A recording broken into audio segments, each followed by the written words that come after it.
सुप्रभात मेरे प्यारे बच्चों। मैं साधना पांडे अपने सभी बच्चों का हार्दिक स्वागत अभिनंदन करती हूँ। बेटा, उम्मीद करती हूँ आप स्वस्थ होंगे और अपने एनुअल एग्ज़ाम की तैयारी में होंगे। जैसा कि आपको विदित है कि 10 और 12 की बोर्ड परीक्षाएं चल रही हैं और आपकी क्लासेस 2 शिफ्ट में चलाए जा रहे हैं। इनकी समाप्ति के बाद आपका एनुअल एग्ज़ाम होगा, ठीक है, और आप उसकी तैयारी करते रहिए। हमने प्रेम माधुरी का 2 पद्यांश पढ़ा था, कूके लागी कोयले कदम्बन पे बैठ भेरी, और एक पढ़ा था सखी आयु ऋतून बसंत ऋतून को कंत। तो आज हम तीसरे से देखेंगे बेटा। इसके बाद हमने आपका संस्कृत परिचायिका का खंड करवाया और इस समय हम जो है ग्रामर का भी देख रहे हैं, संधि का। तो बीच बीच में हम ग्रामर भी डालेंगे और आपका लिटरेचर भी डालेंगे। तो आज हम इसका तीसरा पद पढ़ेंगे। आप लोग ध्यान दीजिएगा बाबू। तीसरा पद है, जिय पे जो होई अधिकार तो विचार कीजिए, लोक लाज भलो बुरो भले निर्धारिए। जब उद्धव जी गोपिकाओं से कहते हैं कि कृष्ण के प्रेम में मत परेशान हो, उनके लिए रो मत, तुम मेरे इस निर्गुण ब्रह्म के या इस योग शास्त्र के द्वारा, योगा के द्वारा अपनी कुंडलिनी चक्र को जागृत करो, अपने हृदय में ही कृष्ण का दर्शन करो। तो वो समझाती हैं, उनसे उद्धव जी से कह रही हैं कि जी पे जो हो अधिकार तो विचार कीजिए। जी माने हमारे मन पे, अगर हमारे मन पे हमारा कोई अधिकार होता तो हो सकता है हम आपकी बातों पर विचार करते। यानी जो आप कह रहे हैं कि सगुण को छोड़ो, निर्गुण की उपासना करो, योगा के द्वारा कुंडलिनी चक्र को जागृत करो, कृष्ण को अपने हृदय में ही प्राप्त कर लो, तो अगर हमारे मन पर हमारा कोई अधिकार होता तो हम आपकी इन सब बातों पर अवश्य विचार करते। लोक लाज भलो बुरो भले निर्धारिए। अगर हमारे पास हमारे मन पे हमारा अधिकार होता, कुछ भी हम पर हमारा होता बस, तो हम इस सांसारिक लोक लज्जा, उचित अनुचित, भले बुरे का निर्धारण कर लेते। लेकिन तो हमारे ऊपर तो हमारा कोई अधिकार ही नहीं है। हमारे ऊपर तो कृष्ण का अधिकार हो गया, भगवान श्री कृष्ण का अधिकार हो गया है। नैन मीन्स आंखें, श्रवण मीन्स कान, कर मीन्स हाथ, पग मीन्स पैर, सबय पर बस भय। यानी हमारी आँख, कान, हाथ, पैर सब कुछ दूसरे के बस में हो गए। दूसरा कौन है? वो कृष्ण है। उतय चली जात इन्हें कैसे के संहारिए। ये हमेशा उधर ही भागते हैं, उन्हीं की तरफ जाते हैं। किसकी तरफ? कृष्ण की तरफ ही जाते हैं। हम इनको कैसे संभालें? हरिचंद भई सब भांति सो पराई हम। हरिश्चंद्र यानी भाते हरिश्चंद्र जी कह रहे हैं कि हम तो हर तरह से पराई हो गई हैं, परबस हो गई हैं। इन्हें ज्ञान कही कहो कैसे के निवारिए। अब आप ही बताइए, हम इनको किस ज्ञान से इनको निभाएं, इनका हम कल्याण करें, इनका हम कृष्ण से दूर कैसे करें, किस ज्ञान से, जब हमारे शरीर के प्रत्येक अंग पर, हमारे इंद्रियों पर, हमारे मन पर, हमारी आत्मा पर, सब जगह कृष्ण का अधिकार हो गया है। तो हम कैसे अपने आप को समझाएं। और मन में रह जो ताहि दीजिए बिसारी। यदि वो हमारे मन में बसे होते तो हम उनको भूल जाते। वो मतलब कृष्ण, यदि कृष्ण हमारे मन में आकर बसे होते तो हम एक क्षण के लिए उनको भूल भी सकते थे।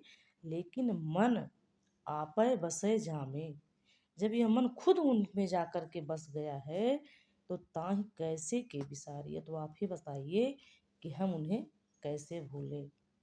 कहने का मतलब, अगर वो हमारे पास आए होते, वो हमारे मन में बसे होते तो हम उनको एक क्षण के लिए भूल भी सकते थे। लेकिन हमारा मन खुद उनमें जाके बस गया है, तो आप ही बताइए हम अपने आप को या कृष्ण को कैसे भूलें। ठीक, ब्रजभाषा है, कवित्त छंद है और वियोग श्रृंगार रस है। अगला क्या है? यह संग में लागिए डोले सदा बिन देखिन धीरज आनती है, चिन्हु जो वियोग परय हरिचंद तो चाल प्रलय की सु ठानती हैं। यह संग में लागिए डोले सदा, यह मतलब ये मेरी आँखें, ये जो मेरी आँखें हैं ना, हमेशा कृष्ण के संग संग चलती हैं, उन्हीं के साथ साथ रहती हैं, सिर्फ उन्हीं को देखती हैं, है ना। आपने पढ़ा होगा कि नैना भीतर आओ तुझे हो पलक झपेऊं, नहीं 11 में पढ़ेंगे, और ना हो देखो और को ना को ही देखन देव, कि मेरी आंखों में आप बस जाइए, मैं सिर्फ आपको देखूं और आपको कोई दूसरा न देखे। ठीक है, तो वही बात क्या कह रही है इसमें, यह संग में लागी ये डोले सदा, बिन देखे न धीरज आनती है। ये हमारी आंखें सदैव कृष्ण के संग में चलती रहती हैं, उन्हीं के संग संग रहती हैं। अब बिना देखे न धीरज आनती है, उनको बिना देखे इनको धैर्य नहीं मिलता है। और छिनहु जो वियोग परै हरिचंद, यदि एक क्षण भी कृष्ण से दूर हो जाती हैं, उनको नहीं देख पाती हैं, तो चाल प्रलय की सु ठानती हैं। प्रलय में क्या होता है, बहुत पानी बरसता है ना, चारों तरफ जल ही जल हो जाता है, तो क्या करती हैं, अगर ये एक क्षण के लिए भी कृष्ण से दूर हो जाती हैं, तो ये आंखें इतना रोती हैं, इनसे इतना आंसू गिरते हैं कि मानो प्रलय ही आ जाएगा। अब बरुनी माने बरौनियों में, आंखों की पलकों में ये थिरें माने एक क्षण भी स्थिर नहीं रहती हैं, झपय उझपय पल में न समाई वो जानती हैं। ये आंखों में तो एक क्षण के लिए भी स्थिर नहीं रहती हैं। हम जब भी आंखें झपकाते हैं, पलके उठाते हैं, झपे माने झपकाते, उछपे माने उठाती हैं, तो पल में न समाई वो जानती है, एक क्षण भी उसमें शांति से रहना इनको नहीं आता है। कब, जब कृष्ण से इनका वियोग हो जाता है। ये हमारी आंखें हमेशा कृष्ण को ही ढूंढती हैं, उन्हीं को देखती हैं। अगर उनसे एक क्षण का भी वियोग होता है तो प्रलय की तरह से आंसू बहाती हैं। और ये बरौनियों में यानी आंखों की पलकों में एक क्षण भी स्थिर नहीं रहती हैं, न झपकती हैं न उठती हैं, बस कृष्ण को ही ढूंढती हैं, एक क्षण भी उसमें शांति से नहीं रहती हैं कृष्ण को न देखने पर। और प्यारे तिहारे निहारे बिना अखिया दुखिया नहीं मानती है। हे प्रियतम, हे हमारे भगवान श्री कृष्ण, हमारे प्रिय कृष्ण, तुम्हें तिहारे माने तुम्हें निहारे मीन्स देखे बिना ये हमारी दुखी आंखें एक क्षण के लिए भी नहीं मानती हैं। हमेशा तुम्हें ही देखना चाहती, संसार की और किसी भी चीज़ को ही देखना नहीं चाहती हैं। श्रृंगार रस है, तिहारे निहारे, हारे हारे शब्द मिल रहा है ना, यहाँ रे तीन लगातार तीनों शब्दों में रे तुकांत मिल रहा है इसके अंत में, तो ये क्या है, अनुप्रास अलंकार है और ब्रज भाषा है। इसमें सवैया छंद है, चौथे में 3 तक कवित्त था। अगला है आपका, पहले बहुभांति भरोसो दयो, अब ही हमलाय मिलावती है। एक सखी दूसरी सखी से कह रही है गोपी कि पहले तो हमारी सखी ने हमको बहुत भरोसा दिया कि अभी हम तुम्हें कृष्ण से ला कर के मिलवाएंगे, ठीक है तुम उनसे प्रेम कर लो, कोई दिक्कत नहीं, हम तुमको उनसे मिलवा देंगे। और हरिचंद भरोसे रही उनकी सखिया जो हमारी कहावती हैं।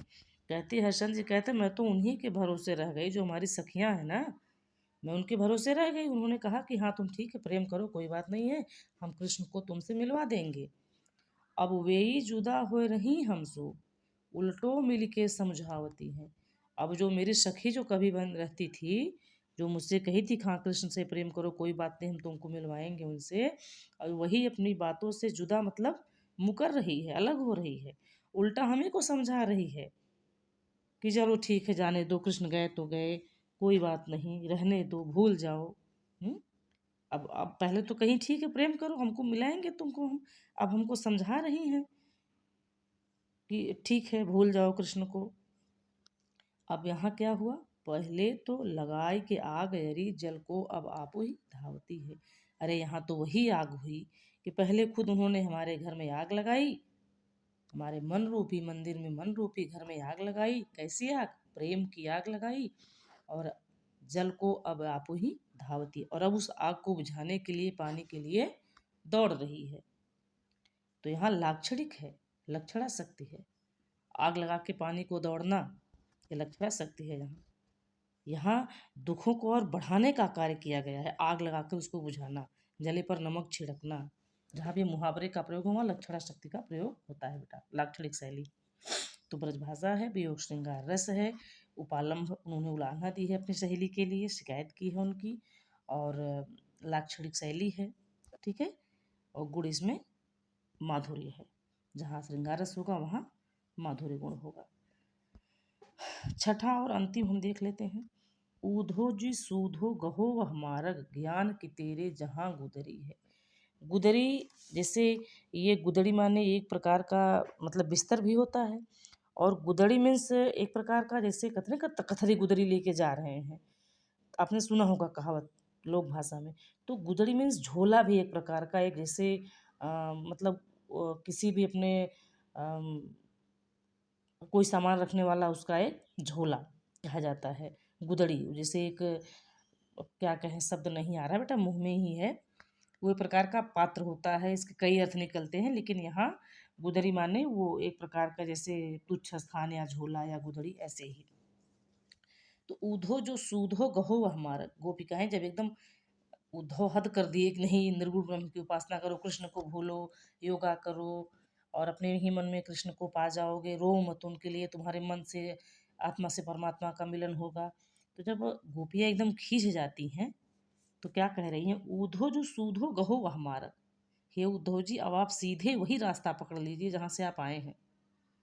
गहो माने जाओ पकड़ो, सूधो माने सीधे। हे उद्धव, अब सीधे सीधे आप वही रास्ता पकड़ लीजिए, ज्ञान की तेरे जहाँ गुजरी, जहाँ तुम्हारे ज्ञान का भंडार पड़ा हुआ, गुजरी पड़ी हुई है ना ज्ञान की तुम्हारे, वहीं सीधे चले जाओ। अब तो अब हमको तुम्हारे ज्ञान की ना आवश्यकता, ना तुम्हारी ही आवश्यकता है। वो नहीं सिख मानी है हिया, हिया मतलब यहाँ ब्रज भाषा है। एक श्याम की प्रीति प्रतीति खरी है। कहती हैं यहाँ तुम्हारी सिख माने शिक्षा, यहाँ तुम्हारी कोई शिक्षा तुम्हारी बात को मानने वाला नहीं है। क्यों? क्योंकि एक श्याम की प्रीति प्रतीति खरी, यहाँ सभी को कृष्ण के प्रीति माने प्रेम पर, प्रतीति माने विश्वास है, खरा माने एकदम खरा, खोटा एकदम मतलब शुद्ध विशुद्ध विश्वास है, सॉरी खोटा नहीं विशुद्ध विश्वास है। कहती हैं यहाँ तुम्हारी बात तुम्हारी शिक्षा कोई नहीं मानेगा, क्योंकि सबको कृष्ण के प्रेम पर पूर्ण विश्वास है, विशुद्ध विश्वास है। हाँ, कृष्ण हमसे मिलने अवश्य आएंगे। अब तुम यहाँ से चले जाओ, अपने ज्ञान का जो बिस्तर लेकर आए हो ना, तुम सीधे उसी रास्ते को पकड़ के जाओ जहाँ पर तुम्हारे ज्ञान की गुदड़ी रखी हुई है। ये ब्रजबाला सबई इकसी, हरिचंद जो मंडली ही बिगड़ी है। अब आप ये भी जान लीजिए, सभी ब्रजबालाएं जितनी गोपिकाएं हैं सब एक ही तरह की हैं, कोई तुम्हारी बात नहीं मानेगा। और हरिचंद मतलब हरिश्चंद्र जी कह रहे हैं कि यहाँ पूरी ब्रज मंडली ही बिगड़ी हुई है, यहाँ तुम्हारी बात कोई मानने वाला नहीं है कि तुम्हारी बातों का असर किसी पर होगा। एक जो होए तो ज्ञान सिखाइए, अकूपही में यहाँ भांग पड़ी है। अगर कोई एक भगवान के प्रेम में पागल हुआ होता तो आप उसको समझा लेते। यहाँ तो सबके सब कृष्ण के प्रेम में पागल हैं। ऊपर ही में यहाँ भांग पड़ी, अर्थात जिस कुएं का हम पानी पीते उसमें भांग पड़ी है। यहाँ कुएं का मतलब कृष्ण से है, और उसका पान जो करते हैं, उनके जो प्रेम रूपी अमृत रस का जिसने हमने पान किया है ना, उसी कृष्ण के प्रेम के कुएं का सबने पान किया है, और उसमें क्या पड़ा है, कृष्ण के प्रेम की भांग पड़ी है। तो सीधे सीधे जान जाइए कि एक जो हो तो ज्ञान सीखे, अगर एक कोई होता तो आपको ज्ञान सिखा लेते, लेकिन यहाँ तो पूरे ही कुएं में भांग पड़ी, और वही भांग वाला पानी सबने पिया है, सब लोग बौखलाए हैं, कृष्ण के प्रेम में बहुराए हुए हैं। यहाँ आपके ज्ञान का किसी पर कोई असर नहीं होना है। आप छोटा सा एग्जाम्पल लीजिए, कोई पागल हो, आप उसको केमिस्ट्री समझाइए, फिजिक्स समझाइए, संस्कृत ग्रामर समझाइए, महर्षि सूत्र समझाइए, वो समझेगा? उसके लिए तो भैंस के आगे बीन बजाना, भैंस खड़ी पगुरा है, उसको कोई मतलब नहीं आपके ज्ञान से। ठीक है ना? तो वही बात बता रही गोपिकाएं। अगला है 7वां, एक लाइन इसमें है, आगे हम फिर दूसरे पेज में देख लेंगे। इन दुखियन को न चैन सपने हो मिले।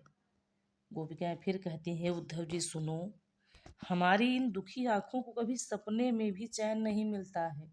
जब से कृष्ण हमें छोड़ कर गए हैं ना, तब से हमारी इन दुखी आंखों को कभी स्वप्न में भी चैन नहीं मिला है। और क्या हुआ है, एक मिनट, और क्या कह रही हैं, तासो सदा व्याकुल विकल अकुलाएंगी, और उसी से ये हमेशा कृष्ण के वियोग में व्याकुल रहती हैं, उनसे मिलने के लिए आकुल रहती हैं, व्यग्र रहती हैं, बेचैन रहती हैं। प्यारे हरिचंद जू की बीती जान अवधि, अवधि अवधि मतलब अवधि, अवधि मीन्स समय। हे हरिश्चंद्र, हरिश्चंद्र जी कहते हैं, हे गोपियाँ कह रही, हे उद्धव जी, प्यारे माने भगवान श्री कृष्ण के आने की अवधि, जब कौ बता के गए थे ना कि परसों हम आएंगे या ये 15 दिन बाद आएंगे, जो भी समय जो देकर गए थे वो, अब वह समय बीत गया है। ऐसा जब से ये जानी है ना, तो प्राण, जब से हमारे प्राण इस बात को जाने, हमारा मन जान गया है कि जब वो कहकर गए थे कि हाँ इतने दिन में आएंगे और नहीं है, वो समय बीत गया ना, तब से क्या हुआ, चाहत चले पे ये तो संग न समाएंगी। मेरे प्राण तो मेरे प्राण पखेरु तो प्रस्थान करना चाह रहे हैं, इस संसार को छोड़ना चाह रहे हैं, मेरे इस शरीर को, इस मेरे प्राण छोड़ना चाह रहे हैं, फिर भी भाई ये तो संग ना समाएंगे। मेरी आंखें उनके साथ जाने के लिए तैयार नहीं है, क्योंकि इनको उम्मीद है कभी कृष्ण आएंगे, हम उनको देखेंगे। फिर क्या है, देखो एक बारहु न नयन भर तो ही आते। जब तक ये आंखें एक बार आपको जी भर के नहीं देख लेती हैं, जौन जौन लोक जई हैं तहाँ पछताएंगी। ये आंखें जिस जिस लोक में भी जाएंगी वहाँ वहाँ ये पश्चाताप ही करेंगी, क्योंकि ये मरने से पहले आपके श्रीमुख को नहीं देख पाए, मतलब कृष्ण के। बिना प्राण प्यारे भय दरस तुम्हारे हाय, मरेहु पे अखिया खुली ही रह जाएंगी। गोपिकाएं क्या कह रही हैं कि हे मेरे प्राणों से प्रिय कृष्ण, जब तक हमें तुम्हारे दर्शन नहीं होंगे, और अगर उसके पहले हम मर भी गए तो मरने के बाद भी ये हमारी आंखें तुम्हारे दर्शन के लिए तुम्हारे इंतजार में खुली ही रह जाएंगी। इसलिए अब आप आइए और हमें दर्शन दीजिए। यहाँ वियोग की चरम अवस्था, वियोग में प्रेम की चरम अवस्था का वर्णन है गोपिकाओं का, और कवित्त छंद है इसमें, ब्रज भाषा है, प्रसाद गुण है, सॉरी माधुर्य गुण है, ठीक।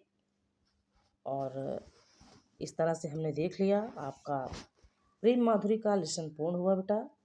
अब हम मिलेंगे अगले लेसन में, और तब तक के लिए हम चाह रहे हैं कि आप इसको रिवीजन कर लीजिए, पढ़ लीजिए, अपनी परीक्षा की तैयारी में रहिए। और उन्हीं शब्दों के साथ मैं अपनी वाणी को विराम देना चाहती हूँ बाबू। अब हम मिलेंगे अगले वीडियो में, तब तक के लिए जय श्री राधे श्याम।